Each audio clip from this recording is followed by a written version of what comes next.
જય અવધૂત. આજે દિવાળીનો પાવન પર્વ છે અને યુટ્યુબ અને ફેસબુકના માધ્યમથી તમે આજના કાર્યક્રમમાં જોડાયા છો.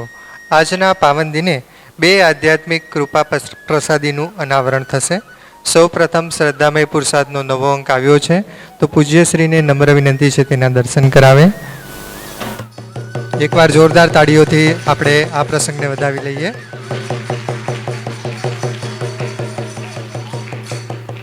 ખૂબ ખૂબ આભાર. નવા વર્ષનું કેલેન્ડર પણ આવી ગયું છે, તો આ પ્રસંગે પૂજ્યશ્રીને ફરી એકવાર નમ્ર વિનંતી છે એના દર્શન આપણને કરાવે.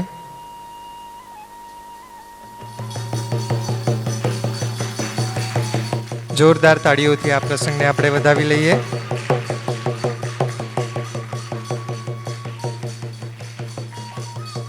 નવનાથ ધામમાં આજથી આ કેલેન્ડરનું વિતરણ ચાલુ થઈ ગયું છે, તો સૌ નાથ ભક્તોને નમ્ર વિનંતી છે આ કૃપા પ્રસાદી અવશ્ય મેળવી લે. આવતીકાલે નવું વર્ષ છે અને આ પ્રસંગે સવારે 10 વાગ્યાથી દર્શન ચાલુ થશે, તો સૌ નાથ ભક્તોને નમ્ર વિનંતી છે સમયસર દર્શન માટે આવી જાય. સરકારશ્રીના એસઓપીનું આપણે સૌ કોઈ પાલન કરીશું અને દર્શન કર્યા બાદ મહાપ્રસાદ લઈને પોતાના ઘરે પરત ફરવાનું રહેશે. રાત્રે 8 કલાકે યુટ્યુબ અને ફેસબુકના માધ્યમથી આપણે પૂજ્યશ્રીનું પ્રવચન લાઈવ જોઈશું. વિશેષમાં આજનો ભંડારો લતાબેન એલ ચૌધરી સુરત તરફથી છે, તો સદગુરુદેવ તેમને પણ સુખ શાંતિ અને સમૃદ્ધિ અર્પે એવી અભ્યર્થના. અન્ન ક્ષેત્રે પણ યોગદાન આવ્યું છે. હસમુખભાઈ ગુલાબભાઈ ગામિત વડપાડા 25 કિલો ઘઉં, ધર્મેશભાઈ મધુભાઈ પરમાર અનાવલ 28 કિલો ચોખા, અશોકભાઈ ડી ચૌધરી બાજીપુરા 22 કિલો ઘઉં, તો તેમના માટે પણ સદગુરુદેવને નમ્ર અરજ છે તેમને સુખ શાંતિ અને સમૃદ્ધિ અર્પે. આજે દિવાળીનો પાવન પર્વ છે, પ્રકાશનો પર્વ છે, આનંદ ઉલ્લાસનો પર્વ છે, અજ્ઞાન તરફથી જ્ઞાન તરફ પ્રયાણ કરવાનું પર્વ છે. દિવાળી પર્વ નિમિત્તે આપણે સૌ કોઈ જાણીએ છીએ, હર વર્ષે પૂજ્યશ્રીના માર્ગદર્શન હેઠળ આહવા ડાંગના અંતરિયાળ ગામોમાં ફટાકડા તેમજ મીઠાઈનું વિતરણ થાય છે. આ વર્ષે પણ વિતરણ થયું. એક સુંદર અનુપમ સેવા કાર્ય સતત સદગુરુના માર્ગદર્શન હેઠળ ચાલુ છે. તો હવે આજના પાવન દિને સદગુરુદેવને નમ્ર અરજ છે કે પોતાની દિવ્ય વિચાર ગંગા પ્રવાહિત કરે. જય અવધૂત.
શુભમ કરોતુ કલ્યાણમ આરોગ્ય ધન સંપદા શત્રુબુદ્ધિ વિનાશાય દીપજ્યોતિ નમોસ્તુતે.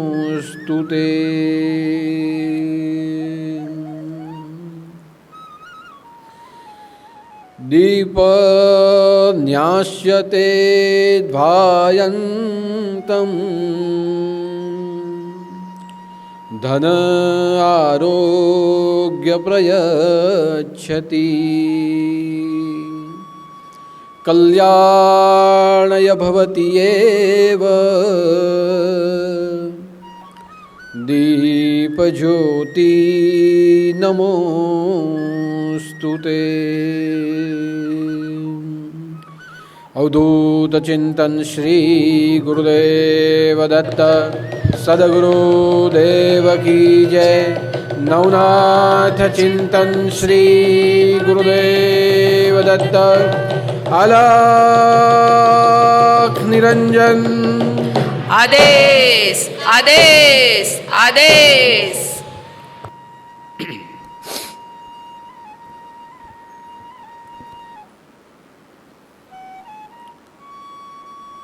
दिवाली के पर्व पर दीप ज्योति को हम परब्रह्म स्वरूप मानते हैं। दीपक की ज्योति अंधकार का नाश करती है। हमारे जीवन में शांति, आनंद और आरोग्य हमें उपलब्ध करवाती है। ऐसी दिव्य दीप ज्योति के चरणों में मेरे कोटि कोटि नमन। हम सबके हृदय में जो ज्ञान दीप स्वरूप में विराजमान है, जिनके ज्ञान प्रकाश से ही हमने तमसोमा ज्योतिर्मयम, अज्ञान के अंधकार से ज्ञान के प्रकाश की ओर गति की है, जिनके ज्ञान प्रकाश के द्वारा हम मृत्यु से के भय से मुक्त होकर मोक्ष और अमरता के तरफ हमने प्रयाण किया है। ऐसे दीप ज्योति स्वरूप हमारे सद्गुरु श्री सानेनाथ जी के चरणों में मेरे कोटि कोटि नमन। और जो भी नाथ भक्त यूट्यूब चैनल के माध्यम से, फेसबुक के माध्यम से हर गुरुवार की विचार गंगा का दर्शन और श्रवण कर रहे हैं, ऐसे सभी नाथ भक्तों को, धर्मप्रेमी भाई बहनों को मेरा जय उदूत, जय जय मच्छिंद्र समर्थ और आदेश। दिवाली प्रकाश का पर्व है। दिवाली ऊर्जा का त्यौहार है और दिवाली आनंद का अवसर है। दिवाली की महिमा दिवाली शब्द से ही हम अनुभव कर सकते हैं कि दिवाली शब्द का अर्थ होता है दिए को प्रकट करना। एक दिए से अनेकों दियों को प्रकट करना, और दियों को प्रकट करने के पश्चात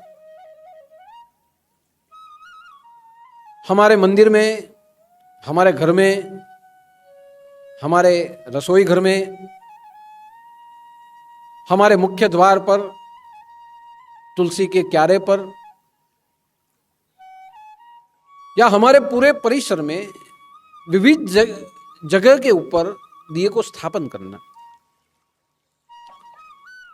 यानी सबसे पहले दिया प्रकट होता है,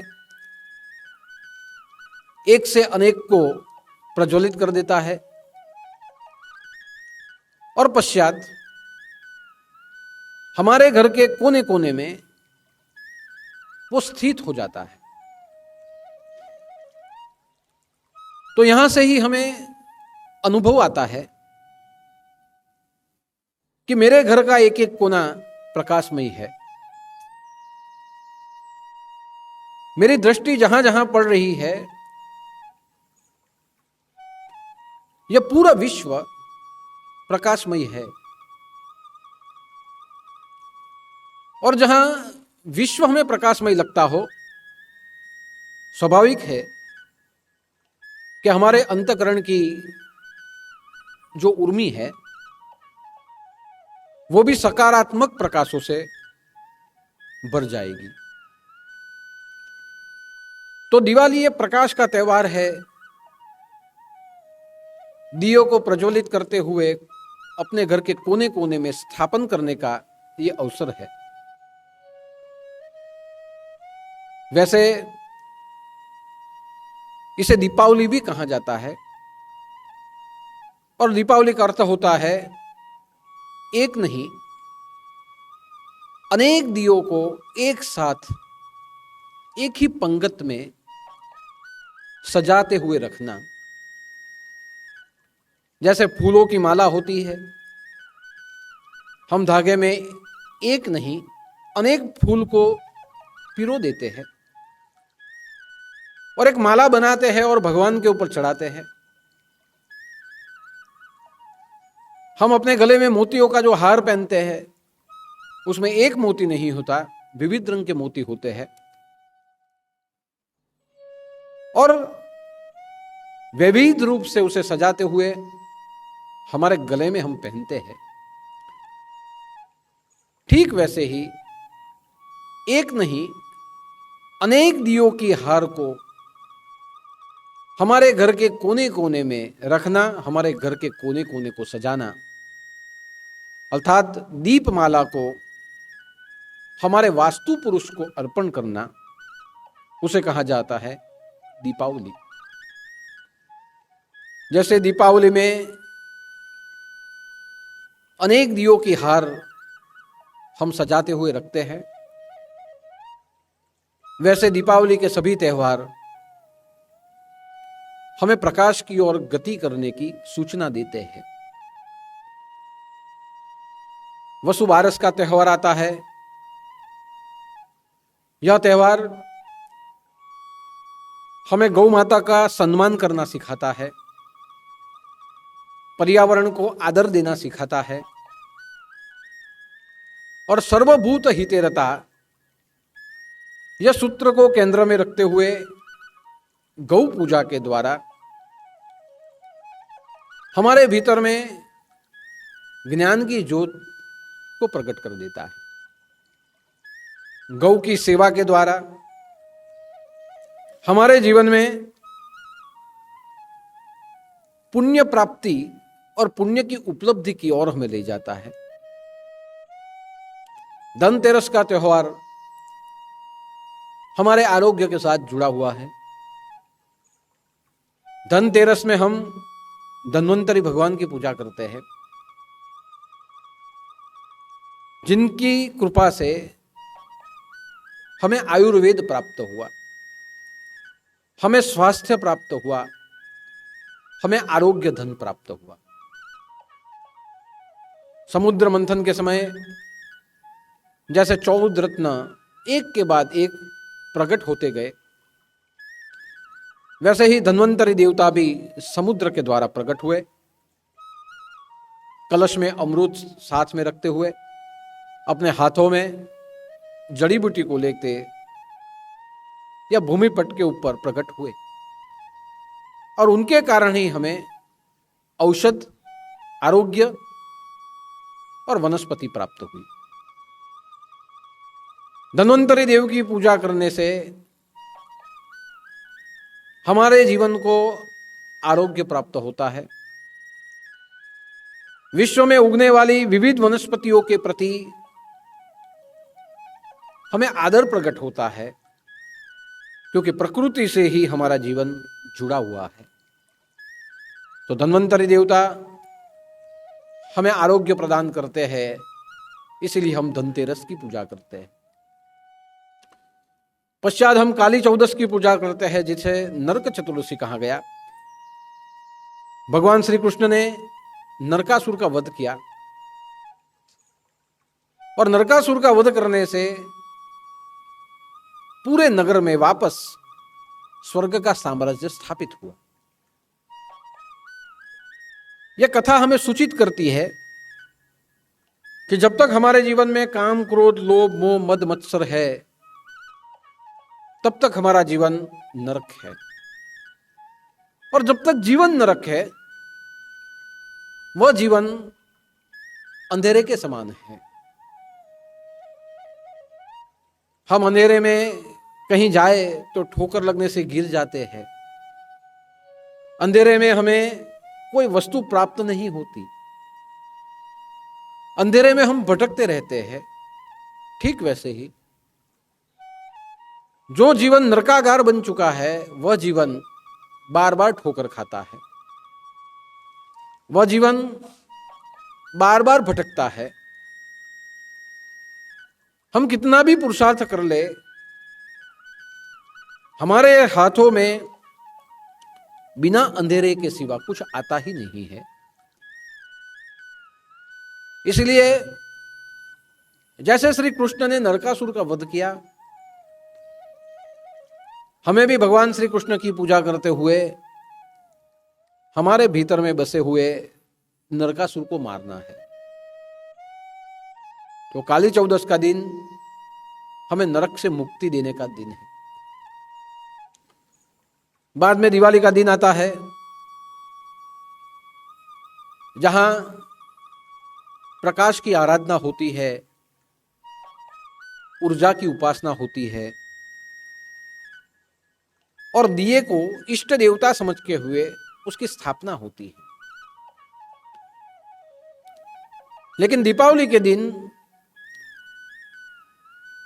दिए की पूजा के साथ साथ,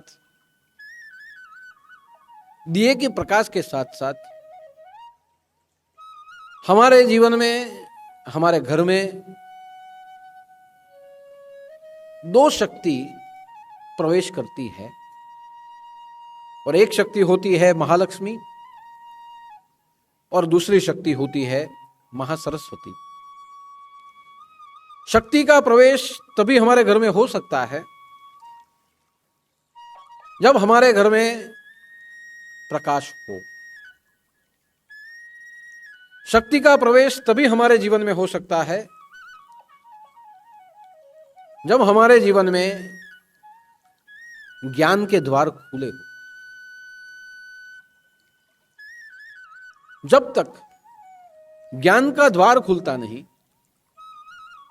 और जब तक हमारे भीतर में आत्मा का प्रकाश प्रज्वलित नहीं होता,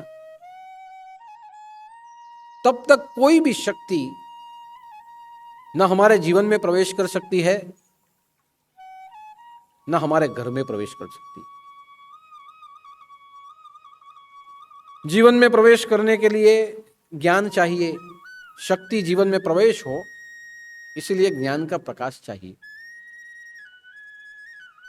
और हमारे जीवन में अज्ञानता के जो द्वार है वो खुलने चाहिए। घर में कोई भी वस्तु प्रवेश करने के लिए घर के दरवाजे खुले होने चाहिए और हमारे घर में प्रकाश का साम्राज्य होना चाहिए। इसलिए आज के दिन आराधना तो दिए की जाती है, चेतन प्रकाश की आराधना की जाती है, लेकिन यही चैतन्य प्रकाश में दो शक्ति हमारे घर में, हमारे जीवन में प्रवेश करती है। एक शक्ति है लक्ष्मी और दूसरी शक्ति है सरस्वती। भौतिक रूप से उसका अर्थ देखा जाए तो धन, पैसा यानी लक्ष्मी, और सरस्वती का अर्थ देखा जाए तो विद्या और बुद्धि। यानी लक्ष्मी जी का प्रवेश दृश्यमान रूप से होता है, धन के रूप में। जीवन में हम धन कमाते हैं, अर्थोपार्जन करते हैं, पैसे की उपलब्धि हमें होती है, उसी से हम वस्तुएं खरीदते हैं, उसी से हम जीवन जीते हैं। तो लक्ष्मी का प्रवेश दृश्यमान रूप से होता है धन और पैसे के रूप में, और सरस्वती का प्रवेश अदृश्य रूप से होता है विद्या और बुद्धि के रूप में। आपके पास लक्ष्मी हो, लेकिन वही लक्ष्मी का संचालन करने की अगर सरस्वती आपके पास न हो तो हमारा जीवन विनाश की ओर चला जाता है। यानी जीवन में पैसा मिले, धन मिले, लेकिन पैसे और धन का सदुपयोग करने की जब तक हमारे पास बुद्धि न हो, तब तक हमारा जीवन भटकते ही रहेगा। यानी मिलेगा हमें सब कुछ, लेकिन हमारे पास रहेगा कुछ भी नहीं। इसलिए आज के दिन ये दोनों महाशक्ति हमारे जीवन में प्रवेश करती है दिए की आराधना करने से। और जब हमारे जीवन में ये दो शक्ति का प्रवेश हो, तो हमें ये दोनों शक्ति की उपासना करनी हो। दिए को जलाना, दिए को प्रगटाना, यह परंपरा आज की नहीं है। पौराणिक काल से चलती आई हुई ये चेतन ब्रह्म की उपासना की एक परंपरा है। पौराणिक काल में महालक्ष्मी रात्रि के समय में पूरे जगत में परिभ्रमण करने के लिए निकली, और वह दिन था आसोवद अमास का दिन, आज का दिन। मां भगवती पूरे विश्व में परिभ्रमण करने के लिए निकली, और उसने सोचा कि जो घर का द्वार खुला हो और जो घर के पास दीपक जला हो, उसी घर में मैं प्रवेश करूंगी। पूरे नगर में घूमती गई, किसी जगह पे द्वार खुले हैं, लेकिन द्वार में प्रवेश करने के लिए दिए नहीं लगाए। किसी घर में श्रृंगार किया हुआ है, फूलों के हार बंधे हुए हैं, लेकिन वहां स्वागत करने के लिए दिए नहीं जलाए। दिए जलाए हैं, फिर भी बुझे हुए हैं। कई घर ऐसे हैं जहां साज श्रृंगार सब कुछ किया गया है, दिया भी जलाया है, लेकिन दिए की ज्योति मंद हो चुकी है, यानी प्रकाश पूर्ण रूप से नहीं है। कई घर ऐसे हैं जहां रंग रोगान किया गया है, घर को सजाया धजाया गया है, दिए की ज्योति मंद हो चुकी है, लेकिन आंगन में कचरा पड़ा हुआ है। यानी लक्ष्मी जी किसी के घर में प्रवेश करने के लिए निकली, लेकिन जहां जहां गई वहां उसे योग्य रूप से सत्कार नहीं मिला। कोई घर ऐसा था जहां सब कुछ सजाया हुआ था, लेकिन घर के अंदर कलह कंकास चालू था। कोई ना कोई झगड़ रहा था, कोई रो रहा था। बाकी घर तो सजाया था, दिया भी लगा हुआ था, रंगोली भी बनाई गई थी, लेकिन घर में झगड़ा चालू था। यानी घर में प्रवेश करने के लिए गई, लेकिन घर में जो झगड़े चालू थे वो सुनते हुए, वो कंकास को सुनते हुए उसका मन नहीं हुआ कि ये मैं घर में प्रवेश करूं। कई घर ऐसे थे जिसमें मारपीट हो रही थी, गाली गलौच हो रही थी, पति व्यसन पीते हुए अपनी पत्नी को पीट रहा था। लक्ष्मी गई, लेकिन यह दृश्य को देखते हुए आहत होकर वहां से चली गई। कई घर ऐसे थे जिसमें बच्चे भूखे थे, घर में खाना नहीं था, दरिद्रता ऐसी थी, लक्ष्मी वहां से भी चली गई। पूरी रात, शाम से लेकर रात तक लक्ष्मी घूमती रही। कोई आंगन ऐसे नहीं मिला जहां उसका सत्कार हो, कोई घर ऐसे नहीं मिला जहां दिए का प्रकाश हो, और कोई घर ऐसे नहीं मिला जहां स्थिरता हो। बहुत रात हो चुकी, लक्ष्मी जी घूमती रही। दूर से उन्हें एक घर दिखाई दिए, एक छोटी सी झोपड़ी थी। वो झोपड़ी में से दिए का प्रकाश आ रहा था। लक्ष्मी जी ने दूर से देखा कि ये कोई घर लगता है जहां प्रकाश बहुत तेज रूप से आ रहा है। लक्ष्मी जी गई,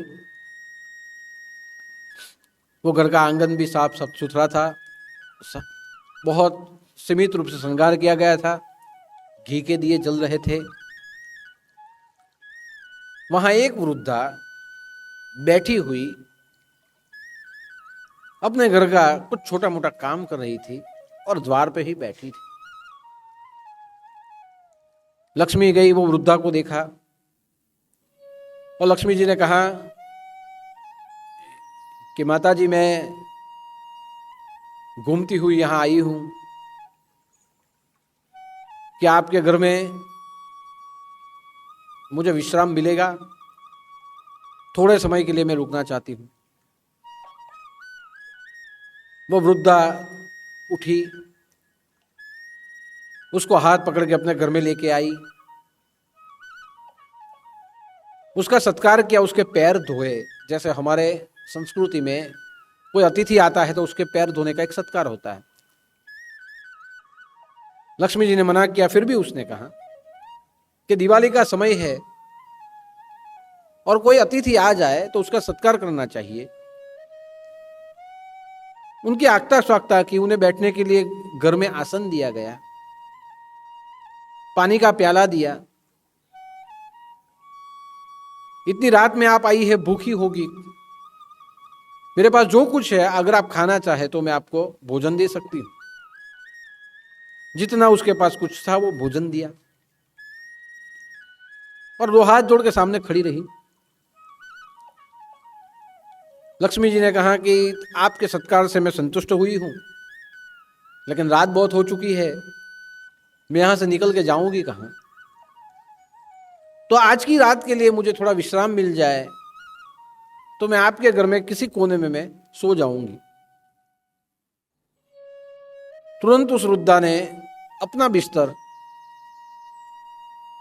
लक्ष्मी जी को दिया। लक्ष्मी जी स्त्री के रूप में आई थी, उसे बिस्तर दे दिया। वो खुद जमीन पे सो गई। मां लक्ष्मी वहां विश्राम करने के लिए लेटी। मां को अंदर से बहुत आनंद हुआ कि इस वृद्धा के पास धन नहीं है, संपत्ति नहीं है, अपने घर में वस्तु नहीं है, धन धान्य की भी कमी है, फिर भी उसके पास ज्ञान है कि कोई आए तो उसका सत्कार करना चाहिए। उसके पास संस्कार है कि कोई आए तो उसे घर में बिठाना चाहिए, उसे पानी पिलाना चाहिए और रात के समय में आया है तो भोजन के लिए पूछना चाहिए। उसके पास संस्कृति है। इसलिए मैंने कहा कि मैं रात को रुकना चाहती हूं, तो नहीं, आप रुकिए, मेरा बिस्तर मैं दे देते हूं। खुद जमीन पे सोना और दूसरों को बिस्तर पे सुला देना, यानी खुद दुख भोगतना और किसी को सुख देना, यह संस्कृति है इसके पास। तो संस्कृति है, संस्कार है, ज्ञान है, नम्रता है, विवेक है, सब कुछ है। यह जो कुछ भौतिक सुख साहिबी है वो नहीं है, लेकिन उसके पास बाकी सब कुछ। मन में शांति है, मुख में मिठास है। तो अब मैं यहां हमेशा के लिए रहूंगी अदृश्य रूप से। लक्ष्मी जी भी सो गई, वृद्धा भी सो गई, रात बीत गई। सुबह का पहला पहर, ब्रह्म मुहूर्त का पहर शुरू हुआ। वो वृद्धा उठी और देखा तो बिस्तर खाली था। बहुत ढूंढा, लक्ष्मी जी आई थी, वो चली गई थी, दरवाजा भी बंद था। लेकिन वहां जब उसने अपने बिस्तर को उठाया तो वहां सोने के सिक्के थे, सोना चांदी के सिक्के पड़े थे, धन पड़ा हुआ था। वो चौंक गई कि रात को कौन आया था और क्या रख के चला गया, किसी का चोरी का धन तो नहीं। उसने सोचा चलो मैं राजा को दे दूं, लेकिन आकाशवाणी हुई कि आपको ये जो धन दिया गया है ये लक्ष्मी जी की कृपा है, लक्ष्मी जी स्वयं आई थी आपके घर के सत्कार से, वो हमेशा आपके घर में अब रहेगी अदृश्य रूप से, धन के रूप में। और ये जो धन है योग्य धन है, धर्म प्रवृत्ति वाला धन है, तो इसे सदा आप अपने साथ रखिए, पुण्य करिए, दान करिए, तप करिए, लेकिन लक्ष्मी जी सदा आपके घर में रहेगी। उस दिन से लेके आज तक दिए प्रकट करने की एक परंपरा शुरू हुई कि घर का आंगन खुला होना चाहिए, घर के आंगन में स्वच्छता होनी चाहिए, घर के आंगन में घर की दहलीज पे दिया होना चाहिए। न जाने किस भेष में नारायणी स्वयं लक्ष्मी रूप में आपके घर में आ जाए। यह कथा जब से बनी तब से परंपरा शुरू हुई कि दिवाली के पर्व पर घर के आंगन में दिए जलाने चाहिए, क्योंकि मां लक्ष्मी वहां अवतरित होती है। और यही आज का दिन है, दीपावली का आसो अमावस्या का दिन, जब मां भगवती अपने घर के द्वार में प्रवेश करती है सौभाग्य लेती हुई। मां सरस्वती अपने घर में प्रवेश करती है ज्ञान और बुद्धि की विद्या देती हुई। और इसीलिए आज के दिन हमारी परंपरा दिए प्रकट करने की परंपरा है। वैसे देखा जाए तो मानव जीवन को भी दिए के साथ में ही जुड़ा गया है। मिट्टी का दिया हो, उसमें बाती हो, उसमें घी और तेल हो, ठीक वैसे ही हमारा शरीर, ये मानव शरीर भी दिया है। मानव शरीर को प्रतीक दिया गया है दिए का। इसलिए कोई किसी के घर में सुपुत्र पैदा हो तो हम कहते हैं कि आपके घर में चिराग पैदा हुआ। सुपुत्र, आपका चिराग। चिराग का अर्थ क्या होता है? प्रकाश देने वाला। आपके घर में चिराग पैदा हुआ। ये शरीर, ये भी मिट्टी का बना हुआ है। ये शरीर में जो हमारा आयुष्य है वो बाती की तरह है।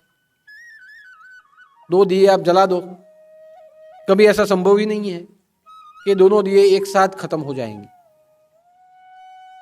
दोनों की बाती भी बराबर होगी, फिर भी कोई दिया 5 मिनट पहले बुझेगा, कोई दिया 5 मिनट बाद बुझेगा। तो ये जो पूरा हमारा शरीर है ये मिट्टी का दीपक है। उसमें जो बाती है ये हमारे जीवन का आयुष्य है। उसमें जो तेल है, यह तेल हमारे जीवन का ज्ञान है। तेल जब बाती में पच जाता है तब दीपक प्रकट होता है। वैसे हमारा ज्ञान जब हमारे जीवन में पच जाता है तो प्रेम बन के वो प्रगटता है, प्रकाश प्रगटता है, अंधेरा मिटा देता है। वैसे जब हमारे हृदय में ज्ञान आ जाता है, ज्ञान पच जाता है, तब वही ज्ञान प्रेम के रूप में प्रकट हो जाता है। हमारे जीवन में जब प्रेम प्रकट हो जाता है तो सर्वत्र आनंद का प्रकाश फैल जाता है। और जब हमारे जीवन में आनंद का प्रकाश फैल जाता है तब वही आनंद से हम दूसरों के जीवन को सुखी कर सकते हैं। यानी ज्योत जलना, प्रकाश फैलना, और वही प्रकाश दूसरों को जैसे राह दिखा देता है, वैसे ज्ञान से प्रेम, प्रेम से आनंद, और आनंद से प्रत्येक के जीवन को हमारे द्वारा संतोष प्राप्त होता है। इसलिए दिए को मानव जीवन के साथ जोड़ा गया। मिट्टी का दिया जो कौड़िया होता है वो कभी कभी वो टूटता है, वैसे ये शरीर कभी ना कभी टूटेगा, छूटेगा, अविरत रहने वाला नहीं। साथ में आप देखें तो आध्यात्मिक रूप से भी, ये तो शारीरिक रूप से ये दीपक है, लेकिन अगर देखा जाए तो आध्यात्मिक रूप से भी आत्मा को ज्योति बोला गया है, आत्म ज्योति। ये आत्म ज्योति है, इसी से ये पूरा शरीर दिव्यमान है। जब ये आत्मा यहां से छूट जाएगी तब ये शरीर शव बन के पड़ा रहेगा। इसलिए कहा गया है ये आत्म ज्योति है। आध्यात्मिक रूप से इसे आत्म ज्योति कहा गया और आध्यात्मिक रूप से परमात्मा को परम ज्योति कहा गया। ये आत्म ज्योति यहां से छूटेगी और परम ज्योत में विलीन हो जाएगी। ये जीवन उसी समय पे समाप्त हो जाएगा। इसीलिए इसे शाश्वत ज्योति कहा गया, आत्म ज्योति। साथ में आप देखिए कि धार्मिक रूप से अगर देखा जाए तो दिए को कहा गया है कि दिए दीप ज्योति पर ब्रह्म। ये दिए की जो ज्योत है वो परमात्मा का अस्तित्व है। इसलिए हमारे घर के मंदिर में हम दिया जलाते हैं। घर के मंदिर में क्यों दिया जलाते हैं? कि मूर्ति के रूप में परमात्मा है, वो स्थूल रूप, लेकिन दिया जो जलता है ये परमात्मा का शाश्वत रूप है, सूक्ष्म रूप है, दिव्य रूप है। और इसीलिए जब पूजा हो तो बोला जाता है कि बो दीप ब्रह्म स्वरूप तम ज्योति श्याम प्रभुर्वैत यावत पूजा समाप्ति त्याम सावस्तम सुस्थिरो भवः। कि हे दीपक, भगवान के रूप में मैं तुम्हें यहां, भगवान के रूप में आप यहां प्रकट हुए हो, चैतन्य रूप से आप हमें प्रकाश दे रहे हो। मैं तुम्हें प्रार्थना करता हूं कि जब तक मेरा जीवन कार्य अविरत रहे तब तक तू मेरे जीवन में प्रकाश देते रहना। क्यों? तुम परमात्मा हो। इसलिए दिए को धार्मिक रूप से परब्रह्म का स्वरूप बोला गया। लेकिन ये दिया जो है, ये दिया किसका लघु रूप है? तो ये जो दिया है अग्नि का रूप है। अग्नि व्यापक रूप, दीवा मापक रूप। अग्नि की साक्षी में हमारा जीवन हम जीते हैं। ये पूरे विश्व में अग्नि है। और पूरे विश्व में सबसे बड़ा अग्नि क्या है? सूर्य। अग्नि ज्योति ज्योति वर्चो स्वाहा। ये क्या है? अग्नि क्या है? सूर्य अग्नि का गोला है। यहां से अगर हम पृथ्वी के पट से देखें तो हजारों योजन वो दूर है। तो हजारों योजन जो अग्नि का दिया प्रकट हो रहा है वो दिए के जैसा दिखता है। इसलिए कहा गया कि पूरे ब्रह्मांड का दीपक है सूर्य। सूर्य की रोशनी से पूरा ब्रह्मांड चमकता है। लेकिन जैसे जैसे जैसे उसके समीप में जाओगे वो दिया मिट जाएगा, ज्योत दिखने लगेगी। और उसके समीप जाओगे तो धीरे धीरे अग्नि के रूप में वो पलट जाए। अग्नि का गोला है। यही अग्नि के गोले से, उसकी ऊर्जा से वनस्पति प्रकट होती है। यही अग्नि की ऊर्जा से हमारा जीवन चलता है। यही सूर्य की अग्नि की ऊर्जा से प्रकृति चलती है। हमारे अंदर के सभी कोष जीवंत रहते हैं। तो हमारा जीवन अग्नि से जुड़ा हुआ है।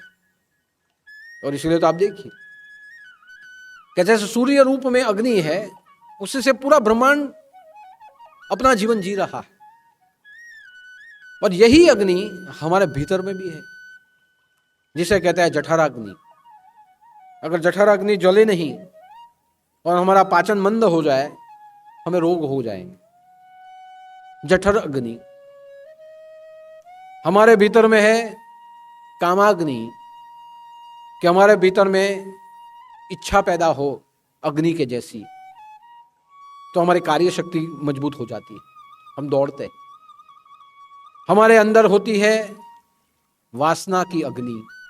अगर वासना की अग्नि ही ना हो तो संतति कैसे पैदा होगी? ये सृष्टि का जीवन कैसे आगे बढ़ेगा? तो एक कामाग्नि है, एक वासनाग्नि है, एक जठराग्नि है।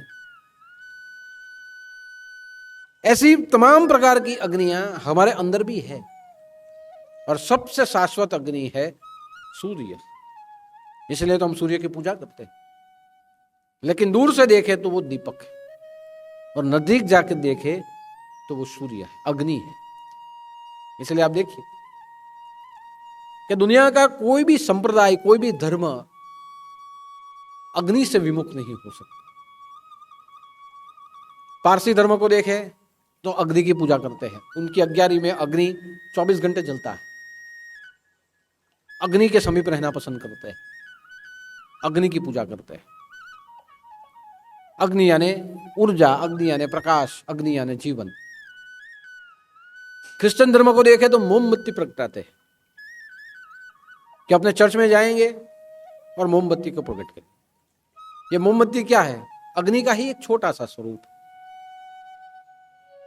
और वहां प्रगटाते हुए वो साथ में रखते हैं, प्रार्थना करते हैं, वहां रख देते हैं, मोमबत्ती प्रगटाई जाती, तो वो भी अग्नि की उपासना हुई। हिंदू धर्म में देखे तो दीपक जलाते हैं और दीपक जलाते हुए अग्नि की उपासना करते हैं। तो ये जो जितने भी धर्म है, अग्नि की उपासना करने वाले, शाश्वत अग्नि की उपासना करने वाले, ये सब धर्म, और उसकी उपासना करते हुए जीवन में प्रकाश, ऊर्जा को प्राप्त करते हैं। यानी आप देख सकते हैं कि दिए का महत्व, ऊर्जा का महत्व, अग्नि का महत्व हमारे जीवन में कितना जुड़ा हुआ। दूसरे कई धर्म है जिसमें अग्नि की उपासना होती नहीं है, और जहां अग्नि की उपासना होती नहीं है, वैसे जितने भी धर्म होंगे उनकी प्रवृत्तियां अंधकार में ही होंगी। जो अग्नि की उपासना करते हैं उनकी प्रवृत्तियां प्रकाश में होगी, मानवता लक्षी होगी, धर्मगामी होगी। लेकिन जो अग्नि की उपासना नहीं करते उनकी प्रवृत्तियां अंधेरे के सानिध्य में होगी, अधर्म के सानिध्य में।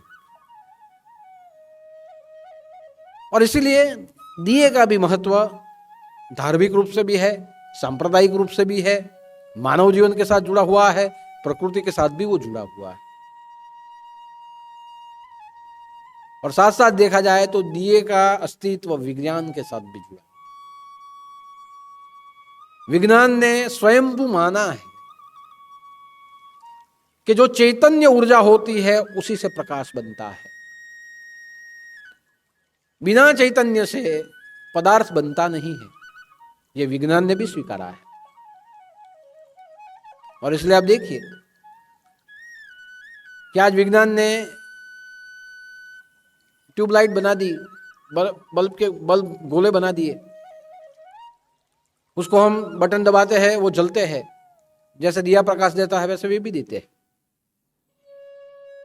लेकिन विज्ञान ने स्वीकारा कि ये जो कुछ बना है ये चैतन्य ब्रह्म से ही ये भी ऊर्जा बनी है। कैसे? तो ये विद्युत बनती कहां से है? बिजली से। बिजली होती क्या है? अग्नि। जब कहीं बिजली गिरे तो अग्नि बनता है, जला देती है वो। तो विद्युत बनती है बिजली से। बिजली एक छोटा सा चमकारा है अग्नि का, लेकिन उसमें काफी प्रमाण में अग्नि होती है, काफी प्रमाण में ऊर्जा होती है। उसी को संग्रहित करते हुए यह करंट यहां तक आता है। यानी करंट पैदा करने के लिए कोई वस्तु से करंट नहीं आया, विद्युत कोई वस्तु से नहीं आया, बिजली से बनी। पानी के अंदर टरबाइन चलाए जाते हैं और पानी में विद्युत पैदा की जाती है, तो पानी में से अग्नि पैदा किया जाता है, और वही अग्नि से हमारे घर में बिजली आती है। तो यहां भी विज्ञान ने माना कि पानी से भी ऊर्जा प्राप्त, अग्नि प्राप्त हुआ, और उसी से यह सब कुछ चलता है। और ये जो दिए आप जलाते हो, विद्युत के दिए, हमारा दिया भी प्रकाश देता है, ये भी देता है, लेकिन दोनों में बहुत फर्क है। और फर्क क्या है कि आप दीपक को जलाएंगे और दीपक की ज्योति को देखेंगे तो हमारा मन शांत होगा।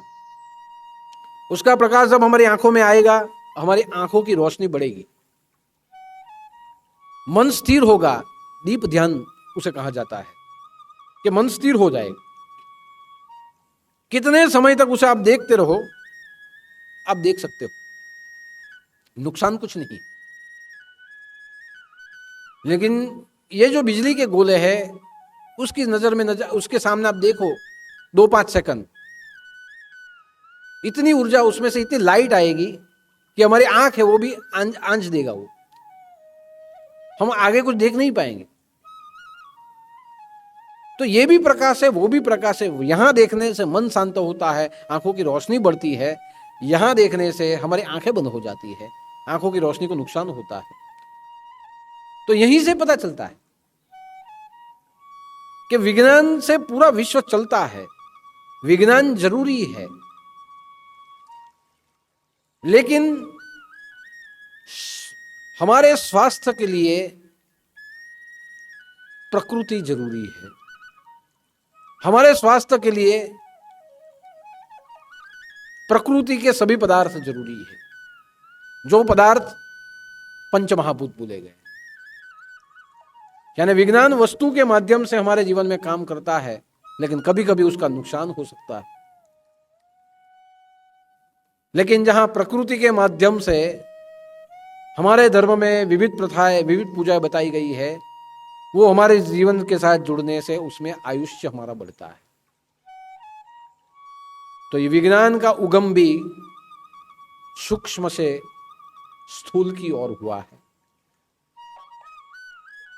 और यही दिया जो विज्ञान बनाता है और हम बनाते हैं, हम प्रकट करते हैं, उसमें इतना फर्क होता है।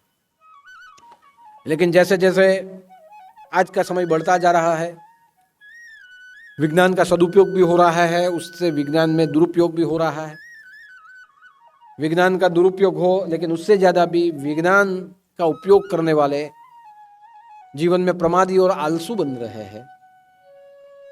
और जहां विज्ञान से हम आलसी बन जाए, प्रमादी बन जाए, समझ लीजिए कि हम रोग का घर हो जाएंगे। विज्ञान का उपयोग समय का अच्छे से अच्छा उपयोग करने के लिए, समय को बचाने के लिए नहीं। समय कभी बचता ही नहीं।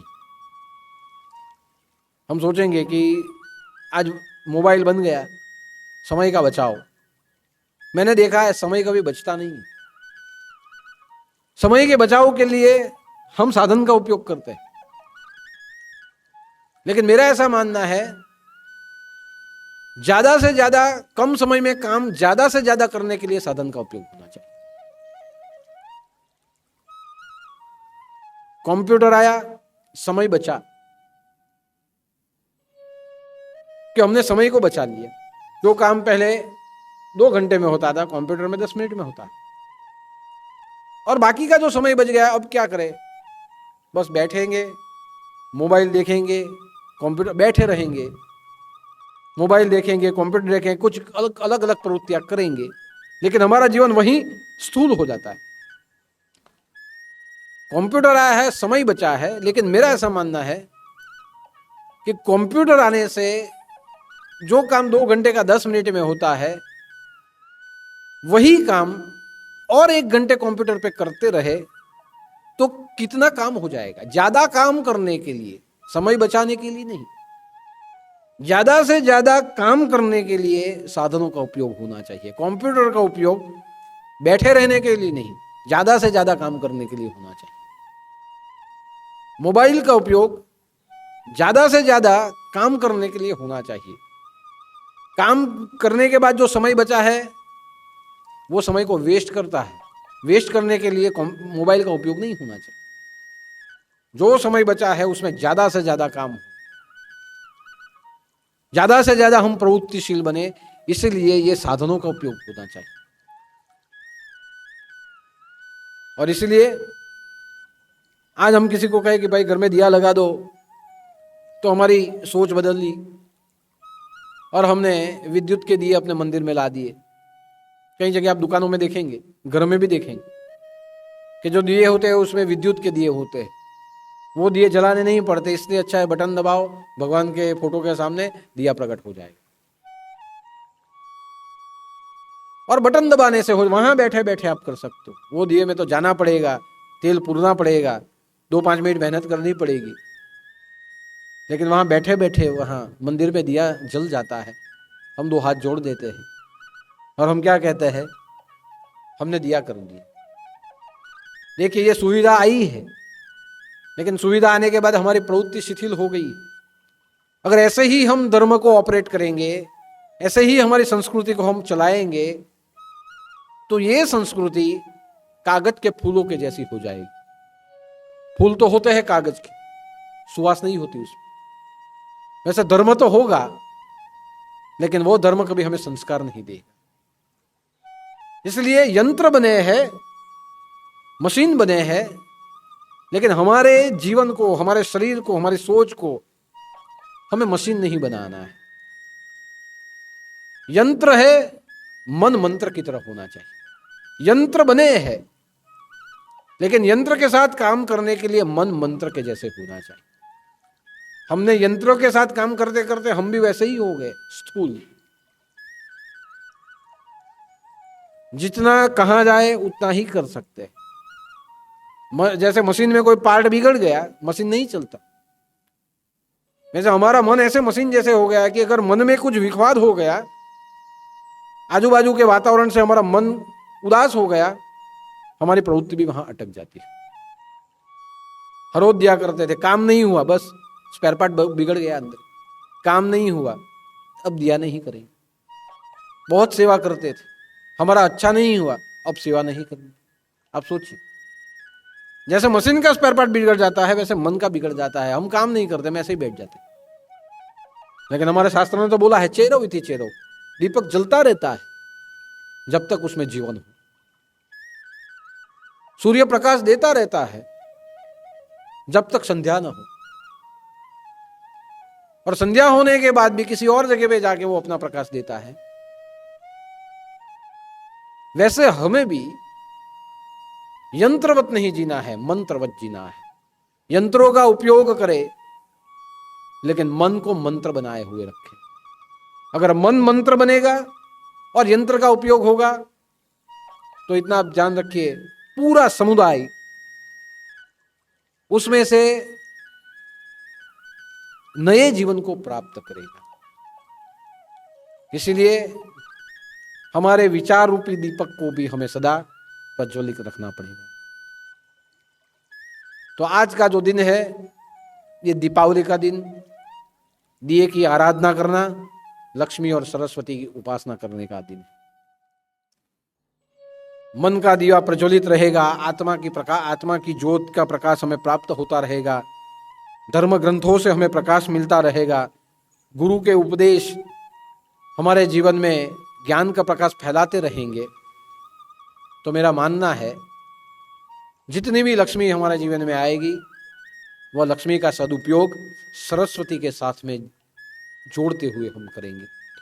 धन आए लेकिन साथ में सरस्वती ना आए, वो धन विनाशकारी होता है। यानी जीवन में जितना भी धन आए, लेकिन अंदर से सरस्वती हमारे साथ होनी चाहिए। लक्ष्मी और सरस्वती का सायुज्य हमारे जीवन को आनंद से, ऊर्जा से, शांति से और पूरे विश्व को एक नए आदर्शों से ही भरेगा। इसलिए आज के दिन की उपासना जब हम करें, शाम को बैठ के, तो माँ भगवती को प्रार्थना करें कि आप लक्ष्मी के रूप में आइए, लेकिन हमारे भीतर से सरस्वती के रूप में सदा आप साक्षात रहिए। लक्ष्मी आएगी और सरस्वती साक्षात रहेगी तो जीवन धन्य हो जाएगा, और ऐसा जीवन धन्य होगा कि वो दूसरों के जीवन को भी धन्य करेगा। एक दिए से दूसरा दिया प्रकट हो जाता है, वैसे अपना जीवन अगर धन्य हुआ तो दूसरों का भी होगा। यही हमारी संस्कृति सिखाती है, और यही संस्कृति हमारी भारतीय संस्कृति है, जिस संस्कृति को बोला गया है प्रकाश देने वाली परंपरा। तो आज के दिन माँ भगवती के चरणों में हम प्रार्थना करते हैं कि हमारे जीवन में आप लक्ष्मी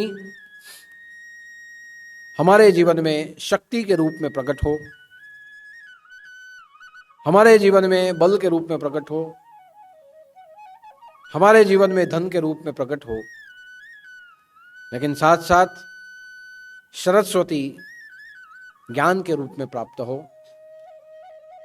विवेक बुद्धि के रूप में हमें प्राप्त हो, और सदा आत्मज्ञान के रूप में सरस्वती की कृपा हमारे अंदर रहेगी, तो अवश्य हमारे साथ साथ दूसरों का जीवन भी सुखी और आनंदमय रहेगा। तो दिवाली के दिनों में माँ लक्ष्मी के चरणों में, माँ सरस्वती के चरणों में और दीप ज्योति परब्रह्म के स्वरूप में चरणों में बार बार प्रार्थना करते हैं। गुरुदेव को ज्ञान दीपक के रूप में देखते हुए हम प्रार्थना करते हैं कि हमारा जीवन प्रकाशमय हो, ऊर्जामय हो, उत्सवमय बने और हमारे जीवन से हम दूसरों के जीवन प्रकाशमान करें। ऐसी प्रार्थना 25 बार गुरु मंत्र बोलते हुए।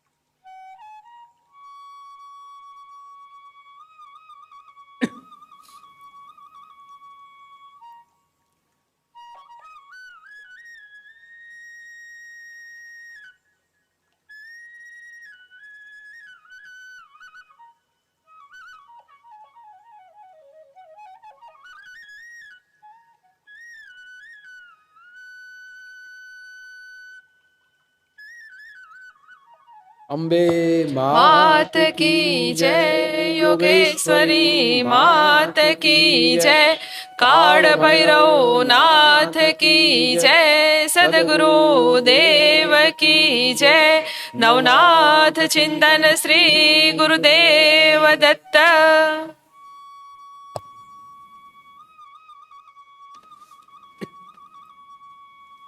आज का भंडारा लताबेन चौधरी सूरत अमरोली की ओर से है। महाप्रसाद में रोटी, कठोल चने की सब्जी, दाल, चावल, अचार और जलेबी मिष्ठान में है। आज का भंडारा दीपावली के अवसर के हेतु किया गया है और आज का महाप्रसाद माँ लक्ष्मी, माँ सरस्वती के चरणों में हम अर्पण करते हैं। दूसरी बात कि काले 5 तारीखे शुक्रवारे 9 વર્ષ છે। કોરોનાના પ્રોટોકોલને કારણે આપણે ધાર્મિક આયોજન અને ધર્મસભા કરી શકવાના નથી, એટલા માટે કાલની 5 તારીખ અને શુક્રવારે જેણે પણ અહીંયા દર્શન માટે આવવું હોય, નવા વર્ષના આશીર્વાદ લેવા માટે આવવું હોય, નવા વર્ષની નવી શરૂઆત કરવા માટે આવવું હોય, તે કાલે સવારે 10 વાગ્યા સુધી આવી જજો। 10 વાગ્યા પછી દર્શન ચાલુ કરીશ। અહીંયા દર્શન બધાના થતા જશે અને એક બાજુ ભંડારો પણ આપણે 10:30 થી 11:45 વચ્ચે ચાલુ કરશું। તો નવા વર્ષના મહાપ્રસાદનો લાભ બી બધાને મળે એવો મારો એક પ્રયાસ છે। પણ કાલે આપણે પ્રવચન કરવાનું નથી, એટલે સવારના 10 વાગે પહેલાં ગુરુદેવનું પૂજન થઈ જશે। પછી 10 વાગ્યા પછીથી અહીંયાથી દર્શન ચાલુ કરું અને એક બાજુ દર્શન થતા જાય એટલે ભોજનશાળામાં જઈને ભોજન પ્રસાદ તમારે લેવા માંડવાનો। ભોજન પ્રસાદ લેવાઈ જાય એટલે પછી ફટાફટ બધાએ પોતાના ઘરે ઉપડી જવાનું। જે પણ અહીંયા દર્શન માટે આવે તે પ્રોટોકોલને ધ્યાનમાં રાખે, માસ્ક પણ પહેરે, થોડું ડિસ્ટન્સ રાખે અને વધારેથી વધારે સમય અહીંયા વ્યતીત ન કરતા જલ્દીથી જલ્દી પરિસર આ ખાલી કરે કે જેથી કરીને બીજા આવનાર ભક્તોને અહીંયા આવવાની સગવડ થઈ જાય। તો કાલના દિવસે દર્શન ચાલુ થશે। 10 થી 1ના ગાળા દરમિયાન જેટલા પણ આવશે તેટલાને આપી દઉં। બધા મહાપ્રસાદ લેજો અને તમારા નવા વર્ષની શરૂઆત કરજો। તો કાલનો અવસર ફક્ત દર્શન અને મહાપ્રસાદનો છે। કાલે રાતના 8 વાગે તમે લાઈવ નવા વર્ષનું પ્રવચન જોઈ શકશો। નવા વર્ષનો સંદેશો અને નવા વર્ષનું પ્રવચન એ કાલે યુટ્યુબ ઉપરથી તમારે 8 વાગે લાઈવ જોઈ લેવાનું છે અને ત્યાંથી જ બધાને આશીર્વાદ પણ મળી જશે। તો આ દરેક જણા ધ્યાનમાં રાખે અને પોતાના નવા વર્ષની બધા જ શરૂઆત કરે। બીજી વાત કે આપણે અહીંયા કેલેન્ડર બહાર પડી ગયું છે। કાલે નવું વર્ષ છે, તો આ કેલેન્ડર નું વેચાણ ચાલુ થઈ જશે. આશ્રમને લગતી તમામ પ્રવૃત્તિઓ આમાં લખેલી જ છે. પ્રદોષકાલનો સમય પણ લખ્યા છે, નવરાત્રિનો પણ સમય લખ્યા છે. જેટલા આશ્રમમાં ઉત્સવ ઉજવાય તે બધું આમાં લખ્યું છે. તો કાલથી જ આ કેલેન્ડર વેચવાની શરૂઆત, એટલે કે હું તો માનું છું આજથી જ આપણી થઈ ગઈ. તો જેને જેને આ કેલેન્ડર જોઈતા હોય તે વહેલો તે પહેલો એનું જો યોગ્ય કિંમત હોય તે ચૂકવો અને કેલેન્ડર લેતા જાઓ અને પોતાના ઘરે આ કેલેન્ડરને લગાવી દો. અહીંયાના ઉત્સવોને ધ્યાનમાં રાખતા રહો. તો આ રીતે આજનો દિવસ એ આ વર્ષનો છેલ્લો દિવસ.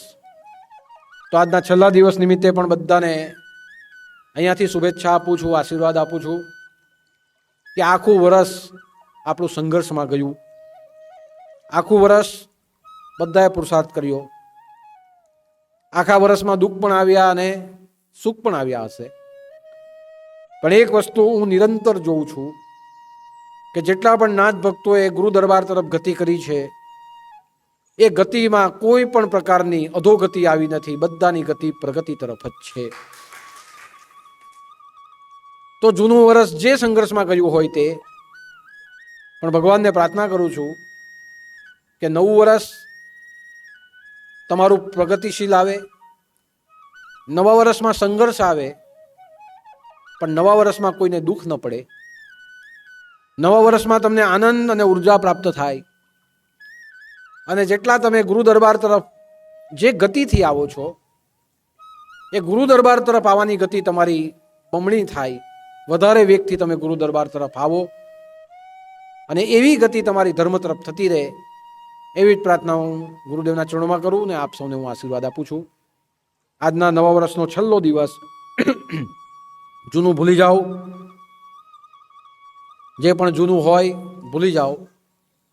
કાલે નવા વર્ષનો પહેલો દિવસ. નવા વર્ષની શરૂઆત નવી રીતે કરીએ. જૂનું ભૂલી જવાનું, કાલે નવું શરૂ કરવાનું. હા, પણ ફરી પાછું કાલે કંઈ વાંકવું પડે તો આખું વર્ષ ચલાવવાનું. એટલે આજના પૂરતું ભૂલી જવાનું, બસ આજે અહીંયા ભૂલવાનું. ઈચ્છા તો એવી રાખું કે આવતા વર્ષે બધાના મગજ ઠેકાણે રહે અને બધા વ્યવસ્થિત આશ્રમના કાર્યમાં જોડાયેલા રહે. પણ એક ખાલી ફોર્માલિટી કરવા ખાતર કેવું છું કે જૂનું આજે ભૂલી જાઓ. કાલથી આપણે નવું શરૂઆત કરીએ અને નવા વર્ષમાં કંઈ જો પાછું કંઈ નવું થાય વાંધો નહીં, આખું વર્ષને યાદ રાખજો. પણ આજના દિવસે છોડીએ અને કાલના દિવસે ફરી પાછી આપણી શરૂઆત કરીએ. એ રીતે જ બધા આવતા રહે અને કાર્ય કરતા રહે. એડવાન્સમાં જ બધાને મારા તરફથી નવા વર્ષની શુભેચ્છા. એડવાન્સમાં બધાને સાલ મુબારક. નવા વર્ષના દિવસે યુટ્યુબ ઉપરથી ફરી પાછું તમને બધાને સાલ મુબારક કહીશ, પણ 24 કલાક પહેલાં જ મારા તરફથી બધાને સાલ મુબારક, સાલ મુબારક અને સાલ મુબારક. આજના ગુરુવારે આટલું જ અને ફરી પાછું એટલું જ, એટલે साल मुबारक. आज के गुरुवार पर इतना ही. सभी भक्तों को मेरा जय उदूत, जय जय मच्छिंद्र समर्थ और आदेश.